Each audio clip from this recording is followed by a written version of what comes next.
Haleluya, puji Tuhan. Apa kabar jemaat yang dikasihi Tuhan? Saya yakin dan percaya bahwa kita semua ada dalam pemeliharaan Tuhan. Senang rasanya kembali kita bertemu dalam renungan saat teduh GPD Mahanaim Tegal. Dan sebelum kita dengarkan kebenaran firman Allah, mari kita bersatu dalam doa. Tuhan, terima kasih untuk kebaikan-Mu dalam kehidupan kami.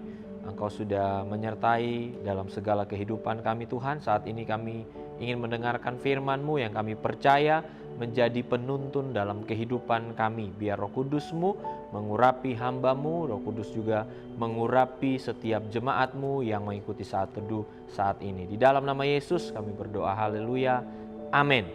Puji Tuhan. Bapak Ibu Saudara yang dikasihi Tuhan, saat ini saya rindu berbagi dengan saudara dari Mazmur pasalnya yang ke-73, mulai dari ayat 21 sampai ayatnya yang ke-24. Saya berikan tema bagi kita saat ini, tetap di dekat Tuhan. Kita perhatikan dari Mazmur pasalnya yang ke-73 ini, ada sesuatu yang dialami oleh pemazmur yang hampir membuat dia kehilangan kepercayaannya kepada Tuhan. Ada satu situasi di mana pemazmur tidak dapat memahami apa yang Tuhan kerjakan di dalam kehidupannya. Dia boleh melihat bahwa orang-orang yang jauh dari Tuhan, bahkan orang-orang yang hidupnya dapat dikatakan menyakiti hati Tuhan dan bertentangan dengan firman Tuhan, justru kehidupan mereka diberkati. Dan pemazmur melihat ini sebagai sesuatu yang sulit untuk dia mengerti dengan akal pikirannya. Apa yang saya mau sampaikan kepada kita saat ini adalah kalau kita mau belajar dari apa yang ditulis oleh pemazmur ini, kita juga dapat melihat hal-hal dalam kehidupan kita, hal-hal yang sulit untuk kita mengerti. Mungkin ini bukan sesuatu yang sama persis yang dialami oleh pemazmur. Kita punya hal-hal berbeda dalam hidup kita, situasi-situasi yang berbeda, tetapi pada intinya itu adalah situasi yang sulit diterima oleh akal dan pikiran kita. Dan kemudian kita ada dalam keadaan hati yang seperti dialami oleh pemazmur. Nah, kemudian apa yang dituliskan oleh pemazmur dalam ayat 21 sampai ayat 24 ini merupakan nasihat yang baik bagi kita. Ketika kita secara manusia kita terbatas untuk memahami hal-hal yang terjadi dalam kehidupan kita. Kita bertanya-tanya kenapa ini terjadi. Tetapi pemazmur memberikan satu jawaban, solusi bagi kita orang percaya. Ketika hidup kita ada di titik di mana kita tidak dapat memahami apa yang Tuhan izinkan terjadi dalam hidup kita, pemazmur berkata kita harus tetap dekat dengan Tuhan. Kalau kita melihat di ayat yang ke-21 di sana pemazmur katakan bahwa hatinya terasa pahit. Ya, jadi ada penderitaan yang dia alami karena dia sulit menerima fakta hidup yang tidak dia mengerti, yang seakan bertentangan dengan apa yang dia yakini. Tentu saja dia berpandangan bahwa seharusnya orang yang hidupnya jauh dari Tuhan itu mereka alami penderitaan. Tetapi kok orang yang dekat dengan Tuhan itu yang Tuhan izinkan untuk menderita. Ya, bahkan di ayatnya yang ke-22 secara jujur dia mengaku bahwa aku dungu, aku bodoh, aku tidak mengerti. Tetapi luar biasanya dia lanjutkan, seperti hewan aku di dekatmu. Dia pakai gambaran seperti ini saudara. Ya, dia tidak mengerti akan rencana Tuhan, dia tidak mengerti maksud Tuhan. Bahkan dia ibaratkan dirinya itu seperti hewan, ada di dekat Tuhan.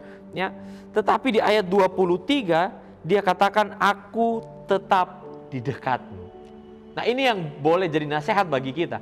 Ketika kita ada di situasi di mana kita tidak mengerti rencana Tuhan, kita tidak mengerti kenapa Tuhan izinkan ini terjadi, maka pemazmur menasihati kita tetap saja di dekat Tuhan. Kalau kita boleh melihat hidup kita hari-hari ini Bapak Ibu Saudara, biarlah ini jadi pegangan kita. Tetaplah saudara ada di dekat Tuhan. Karena sebagai manusia kita memang terbatas. Pikiran kita tidak dapat menjangkau apa yang Tuhan izinkan terjadi. Tetapi jika Tuhan izinkan itu terjadi dalam hidup saudara, mari tetap di dekat Tuhan. Nah, ada 3 hal yang luar biasa dituliskan oleh pemazmur ketika dia memilih untuk tetap ada di dekat Tuhan di situasi-situasi di mana dia tidak mengerti kenapa Tuhan izinkan itu terjadi, situasi-situasi yang seakan bertentangan dengan pikiran dan perasaannya. Dia mau tetap di dekat Tuhan dan ini yang dia dapatkan. Yang pertama, kalau kita lihat di ayatnya yang ke-23, di sana dikatakan, tetapi aku tetap di dekatmu, engkau memegang tangan kananku. Hal pertama yang kita lihat di sini dari pengakuan pemazmur, ketika dia tetap dekat dengan Tuhan sekalipun dia tidak mengerti rencana Tuhan dengan sempurna, sekalipun dia tidak bisa mengerti fakta-fakta hidup yang Tuhan izinkan terjadi dalam kehidupannya, dia tetap dekat dengan Tuhan. Dan apa yang dia alami, apa yang dia rasakan, Tuhan memegang tangannya. Apa maksud dari kalimat ini? Ketika saya merenungkannya, Tuhan memegang tangan kananku. Ini berarti bahwa pemazmur tidak lagi merasa bahwa dia sendiri. Oke, dia tidak mengerti akan apa yang terjadi dalam kehidupannya. Dia tidak mengerti akan situasi-situasi yang begitu rumit, begitu sulit. Tetapi ketika dia memilih untuk tetap dekat dengan Tuhan, di situ dia merasakan Tuhan hadir memegang tangannya. Adakah saudara merasakan begitu sulit hari-hari ini, begitu rumit hidup saudara, dan saudara tidak mengerti apa yang terjadi? Mari dekat kepada Tuhan, datang kepada Tuhan di dalam doa saudara, di dalam persekutuan saudara pribadi dengan Tuhan, dan rasakan saudara bahwa Tuhan hadir memegang tangan saudara. Saudara tidak sendiri. Ini yang mau Tuhan sampaikan kepada kita. Di tengah situasi-situasi yang sukar, tetaplah dekat dengan Tuhan. Karena orang yang jauh dari Tuhan, orang yang meninggalkan Tuhan, justru dia akan merasa di situasi yang sukar, di situasi yang sulit, dia tidak punya pegangan. Tetapi kalau kita dekat dengan Tuhan, Tuhan hadir memegang tangan saudara. Kalau Tuhan memegang tangan saudara, maka tidak ada yang perlu saudara khawatirkan. Sekalipun saudara tidak mengerti, sekalipun saudara tidak tahu ini ujungnya akan kemana. Tetapi kalau ada Tuhan yang memegang tangan saudara, percayalah bahwa saudara akan aman. Percayalah bahwa saudara tidak sendiri. Nah, yang kedua yang dia dapatkan, pemazmur dapatkan ketika dia memilih untuk tetap dekat dengan Tuhan, di ayatnya yang ke-24 di sana dikatakan begini, dengan nasihatmu engkau menuntun aku. Pada bagian yang pertama dia menyadari bahwa Tuhan ada, Tuhan memegang, Tuhan itu nyata, Tuhan memegang tangannya. Tetapi Tuhan tidak hanya ingin menyatakan bahwa kita tidak sendiri. Kemudian di ayat yang ke-24 Tuhan menuntun kita. Tuhan akan menuntun kita, artinya Tuhan akan membawa kita untuk bergerak maju dalam rencananya sekalipun ada situasi-situasi yang tidak kita pahami. Percayalah saudara bahwa apa yang Tuhan izinkan terjadi dalam kehidupan kita bukan berarti Tuhan tidak punya rencana, bukan berarti Tuhan hanya melepaskan kita begitu saja, tetapi Tuhan mengizinkan segala sesuatu untuk maksud dan tujuannya. Dan dikatakan di sini ayat yang ke-24, dengan nasihatmu engkau menuntun aku. Firman Tuhan adalah kebenaran. Firman Tuhan adalah nasihat-nasihat itu. Saudara, arti dekat dengan Tuhan adalah persekutuan juga dengan pribadinya dan firman-Nya. Kalau saudara ada di situasi yang tidak dapat saudara pahami, mari saudara ambil waktu sejenak untuk merenungkan setiap kebenaran-kebenaran firman Tuhan. Karena firman Tuhan yang akan menuntun kehidupan kita. Firman Tuhanlah yang akan membuat kita dapat kemudian mengerti apa yang sebenarnya selama ini tidak kita pahami sebelumnya. Tetapi firman Tuhan akan menuntun kita kepada maksud dan tujuan Tuhan yang selama ini tersembunyi bagi kita. Hal yang ketiga, hal yang terakhir, ketika kita dekat dengan Tuhan, di sana dikatakan di bagian B dari ayatnya yang ke-24, dan kemudian engkau mengangkat aku ke dalam kemuliaan.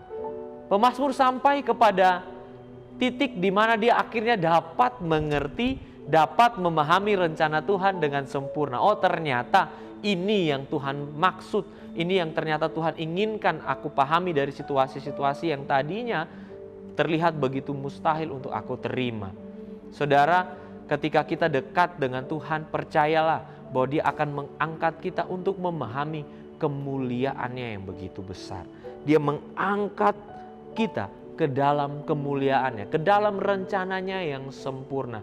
Sehingga kemudian pemazmur dapat mengerti, sekalipun orang-orang fasik itu, sekalipun orang-orang yang tidak takut akan Tuhan itu kelihatan hidupnya benar, hidupnya diberkati, hidupnya memperoleh keberhasilan, tetapi kemudian dia dapat melihat, kalau saudara baca seterusnya, bahwa ujung dari kehidupan orang-orang yang seperti itu adalah kebinasaan. Sehingga dia tidak perlu lagi kemudian ikut hancur karena tidak memahami rencana Tuhan. Dia tidak kemudian hancur dengan sakit hati, dengan iri hati dan lain sebagainya. Tetapi dia jadi mengerti bahwa ketika dia dekat dengan Tuhan, kemuliaan Tuhan, rencana Tuhan yang begitu agung, rencana Tuhan yang begitu mulia, ternyata dapat dia pahami. Sehingga dia memberikan respon dengan begitu baik di ayat yang ke-25. Siapakah gerangan ada padaku di sorga selain Engkau? Selain Engkau tidak ada yang kuingini di bumi. Tadinya situasi yang sukar membuat dia frustasi. Tetapi ketika dia dekat dengan Tuhan, dia betul-betul menyadari, Tuhan, tidak ada yang paling kuingini selain pribadimu. Aku mau tetap dekat dengan Engkau. Kenapa? Engkau memegang tanganku, Engkau menuntun langkahku, Engkau mengangkat aku untuk memahami rencanamu yang begitu besar, yang begitu mulia. Saudara, orang yang dekat dengan Tuhan, hidupnya terbebas dari kekhawatiran. Tentu sebagai manusia kita punya kekhawatiran secara manusia, tetapi itu tidak menguasai kita. Kenapa? Karena kita dekat dengan Tuhan. Kita tahu hidup kita ada dalam rencana Tuhan. Biarlah kebenaran firman Allah ini memberkati saudara. Tetap dekat dengan Tuhan apapun situasi yang saudara alami, sehingga saudara boleh merasakan saudara tidak sendiri. Saudara boleh merasakan bahwa apa yang Tuhan izinkan terjadi itu tidak pernah keluar dari rencananya yang besar bagi kehidupan saudara. Puji Tuhan, mari kita bersatu di dalam doa. Tuhan, terima kasih untuk firman-Mu yang mengajarkan kami bahwa begitu banyak hal terjadi dalam hidup kami yang seringkali tidak kami pahami, tidak kami mengerti. Tetapi satu hal kami boleh belajar dari pemazmur saat ini, bahwa kami mau tetap dekat dengan Engkau apapun yang terjadi. Karena kami tahu ketika kami dekat dengan Engkau Tuhan, kami boleh merasakan bahwa Engkau tidak biarkan kami sendiri. Ketika kami dekat dengan Engkau Tuhan, kami boleh mengerti bahwa apa yang Engkau izinkan terjadi dalam hidup kami itu tidak pernah keluar dari rencana-Mu yang mendatangkan kebaikan atas hidup kami. Terima kasih Tuhan, tolong kami agar situasi-situasi yang sulit ini tidak menjauhkan kami dari Engkau. Tapi biarlah kami tetap memberi diri kami untuk dekat, melekat kepadamu. Berkati setiap jemaat-Mu ya Tuhan. Engkau melihat mereka dengan pergumulan mereka masing-masing. Dan kami percaya Tuhan bahwa Engkau Allah yang akan membela setiap umat-Mu. Terima kasih Tuhan. Ini doa kami, ini syukur kami kepadamu. Di dalam nama Yesus kami berdoa. Haleluya. Amin. Puji Tuhan, Tuhan Yesus memberkati.